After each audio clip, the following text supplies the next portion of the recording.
What? इसे देख के बाद मेरी आंखों में आंसू क्यों आ रहे हैं? This is not how it's supposed to go. Badass होना चाहिए और है भी भाई। भाई इससे कुछ अच्छा हो नहीं सकता, इससे बैड एज कुछ नहीं हो सकता।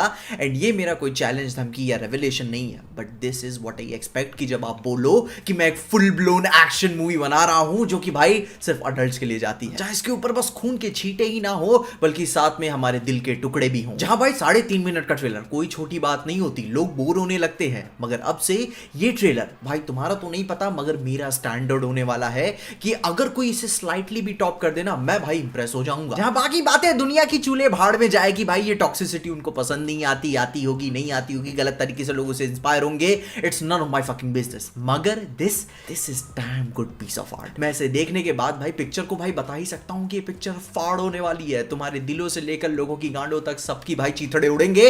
एंड यस मैं इस पे फुल ब्लोन जाऊंगा, क्योंकि भाई इसी दिन के लिए तो मैं इस धंधे में आया था कि भाई मैं अपने दिल को महसूस करता हुआ महसूस कर सकूं, जिसे देखने के बाद आपको अपनी धड़कनें महसूस हो, आप मेरा रिएक्शन देख सकते हो, बैठे बैठे आपकी अपनी सांसों में हरारत फील हो, जिसे देखने के बाद आपके दिल के टुकड़े भी। खैर there has to be some logic in the madness also, जहां पे अब इसको एनालाइज करने में बहुत मजा आएगी मुझे। जहां अब ये ट्रेलर हमें एनिमल की कहानी के बारे में और क्या बताता है कि Ranbir Kapoor also known as Arjun Singh बचपन से ही अपने बहुत ही इनसिक्योर लो सेल्फ स्टीम वाला बंदा है। बस अंतर यह है कि वो प्रिटेंड करना जानता है, छुपाना जानता है कि कभी कभी ऐसा होता है ना कि आप कॉन्फिडेंट फील नहीं कर रहे होते हो मगर आप अपने ऊपर एक चेहरा डाल रहे होते हो कि नहीं मैं ठीक है मैं देख लूंगा। यही वाला केस है उसके साथ, जो कि बहुत टॉक्सिक चला जाता है अपने बाप के लिए। उसके पापा है मूवी में बलबीर सिंह, जो कि एक टिपिकल इंडियन फादर की तरह बिहेव करते हैं, बचपन में ही अपने बच्चों की चिलगोजों वाली हरकतें को पे चिल्लाना, खड़ूस रहना, देख देख के भाई ये सारी चीजें नॉर्मल दिखती हैं। मगर यहाँ पे अर्जुन सिंह काफी गलत तरीके से ऑब्सेस हो गया अपने फादर से, जो कि प्रॉब्लम यहीं पे खड़ी हो जाती है कि वो अपने बाप को अभी भी एक सुपर हीरो मानता है, क्योंकि वो एक इल्यूजन बना हुआ है उसके फादर के लिए उसके दिल में, क्योंकि his family is rich powerful, उनके कहने पे चीजें हो जाती हैं। अनलाइक अदर्स, जैसे कि हमें जब रियलाइज होता है एक सर्टेन एज को क्रॉस करने के बाद कि हमारी फैमिली ना ही रिच है और ना ही पावरफुल, हमें सच दिखता है, जिसपे से फ्रॉइड की एक बात मुझे याद आती है कि no one can be a man unless his father his died. And that हमेशा लिटरल भी नहीं बल्कि सिंबॉलिक भी हो जाए तो काम चल जाएगा। और ये कोई हवाबाजी भी नहीं है, बहुत ही पुराना लोर भी है अलग अलग कंट्रीज में,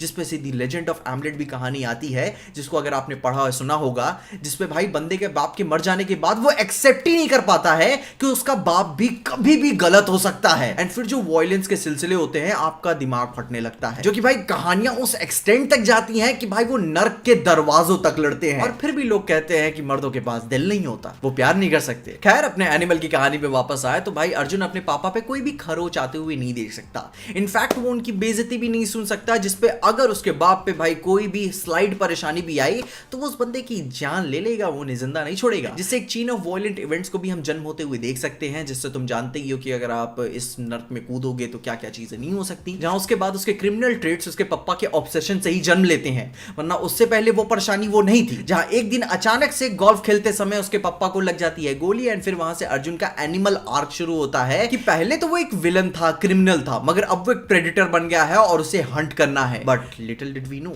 इस दुनिया ने ऐसे कई सारे प्रेडेटर्स को देखा है, ना जाने कितनों ने जन्म लिया, कितनों ने कितनों को खा लिया। और वहां पे एंट्री होती है बॉबी देओल की, जो कि भाई ध्यान देने वाली वहां पे बात है कि बंदे को रोते हुए दिखाया गया है, जिसपे से ये बात भी देख के हमें ये पता ही चल जाती है ऑलरेडी कि भाई ये बंदा अपने बिजनेस का पुराना खिलाड़ी है, इस वायलेंस वाले बिजनेस का।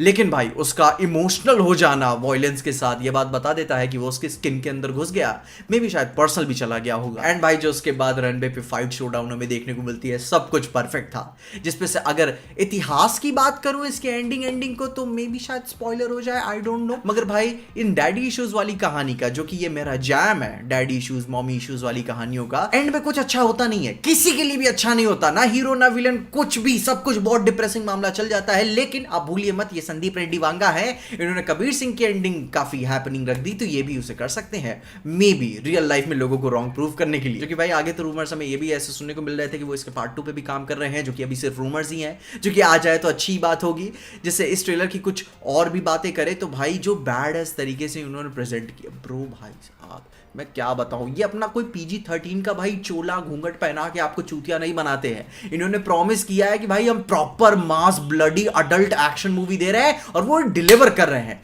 It's violent, it's true to its promise and भाई लॉजिक ब्रो साहब, पहले वो गन्स वाला एम्बुश वाला सीन देखा है, बंदों ने हेडफोन पहने हुए हैं ताकि उनके कानों में तकलीफ ना हो। जो कि आप पुरानी भाई वॉर डॉक्यूमेंट्रीज को सुनोगे तो आपको पता चलेगा जो कि हमारे वॉर वेटरन्स हैं वो उम्र से पहले ही अपने सुनने की क्षमता को भाई बहुत पहले खोने लगते हैं, क्योंकि भाई उन्होंने इतने गन्स के वॉयलेंसेस सुने होते हैं। एंड जो कि भाई इतना तो जॉन विक तक में मैंने नहीं देखा, जहां बिहाइंड द सीन्स में आप ट्रेनिंग में देखोगे कि उन्होंने वो हेडफोन्स लगाए होते हैं, उसका वो इस्तेमाल करते हैं, मगर एक्चुअल एक्शन में डिटेल्स भाई। एंड उसके ऊपर से ट्रेलर का सबसे बड़ा मनी शॉट, वो Vanga FIDE machine gun. I was like what the fuck was that. पीछे से वो दीवार पे गोलियों से ही वो टूटा हुआ है और आगे भाई वो आपको लगेंगी नहीं, आपको अनाइलेट कर देंगी एग्जिस्टेंस से। और ये चीज उन्हें ट्रेलर में दिखाने की बिल्कुल भी जरूरत नहीं थी। जब उन्होंने शुरू में बोला था ना कि बहरा नहीं हूं, सुन रहा हूं मैं, भाई इतने में ही मैं बिक गया था, ऑलरेडी ही मैं बहुत पहले बिक गया था। लेकिन भाई जिस तरीके से भाई उन्होंने दिखाया है भाई यार दिमाग फटना चालू हो गया है। जहां पता है एक चीज मैंने इसमें नोटिस की है कि इसका कोई भी प्रमोशनल मटेरियल हल्का ही आईवाई में नहीं निकलता है